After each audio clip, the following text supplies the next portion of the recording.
Welcome to my YouTube channel all about pharma.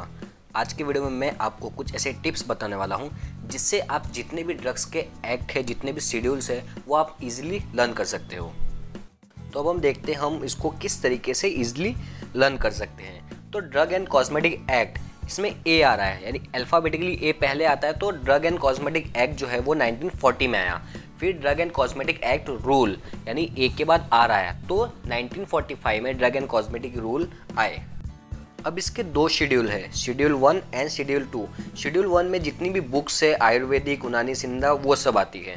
And schedule 2 में जितने भी important drug, उसके मैन्युफैक्चरिंग, सेल, ये सारे जितने भी है वो शेड्यूल 2 के अंदर आते हैं। टोटल शेड्यूल्स 23 है, तो हम उसको धीरे धीरे देखेंगे कि उसको हम किस तरीके से मेमोराइज कर सकते हैं। तो पहला है शेड्यूल ए। अब शेड्यूल ए में आता है एप्लीकेशन, यानी कि आप कोई भी चीज़ प्रोसेस स्टार्ट कर रहे हो तो एप्लीकेशन आपको फिल करना पड़ता है। शेड्यूल बी के अंदर फीस आएगी। शेड्यूल सी के अंदर जो हमारे बायोलॉजिकल और स्पेशल प्रोडक्ट के इंपोर्ट, एक्सपोर्ट, डिस्ट्रीब्यूशन, वो सारे शेड्यूल सी में आएंगे, फॉर एग्जांपल सीरम। और शेड्यूल C1 के अंदर जो अदर स्पेशल प्रोडक्ट है वो आएंगे। शेड्यूल डी के अंदर जितने भी ड्रग एग्जेम्प्टेड है, कोई भी प्रोविज़न, कुछ प्रोविज़न के लिए, वो सारी शेड्यूल डी में आएगी।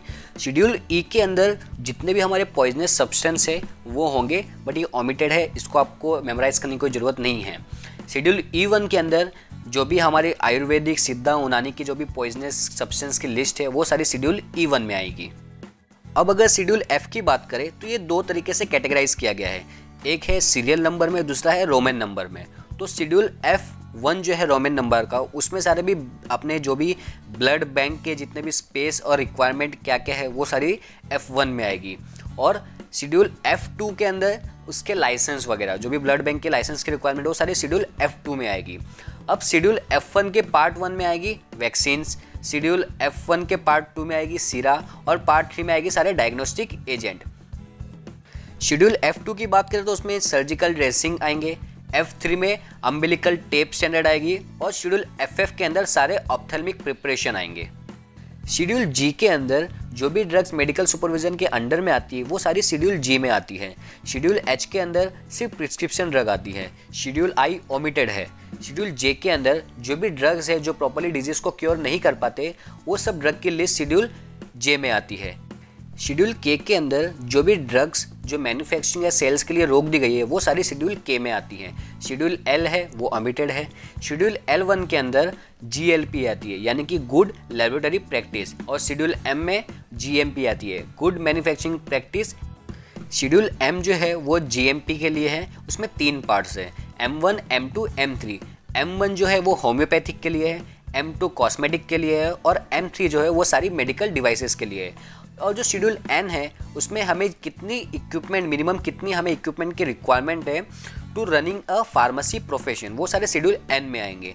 शेड्यूल O के अंदर डिसइंफेक्टेंट फ्लूइड्स आएंगे। शेड्यूल P के अंदर ड्रग की कितनी लाइफ पीरियड है वो आएगी।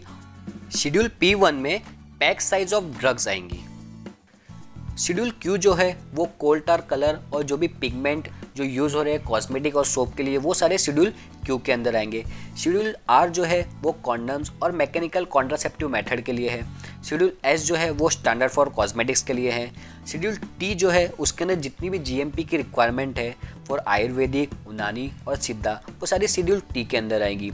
शेड्यूल U के अंदर ड्रग्स के रिकॉर्ड आएंगे। शेड्यूल U1 के अंदर रिकॉर्ड ऑफ कॉस्मेटिक्स होगा। शेड्यूल V के अंदर है उसमें पेटेंट आएंगे, स्टैंडर्ड फॉर पेटेंट और प्रोप्राइटरी मेडिसिन्स। शेड्यूल W के अंदर जितनी भी ड्रग्स मार्केटेड में अवेलेबल है जेनरिक नाम के द्वारा, वो सारे शेड्यूल W में आएंगी। शेड्यूल X के अंदर साइकोट्रोपिक और habit forming drugs schedule X में आएंगी। शेड्यूल Y के अंदर clinical trials for import and manufacturing of new drug, उसकी रिक्वायरमेंट और गाइडलाइंस जो है वो सारी शेड्यूल Y के अंदर आएगी।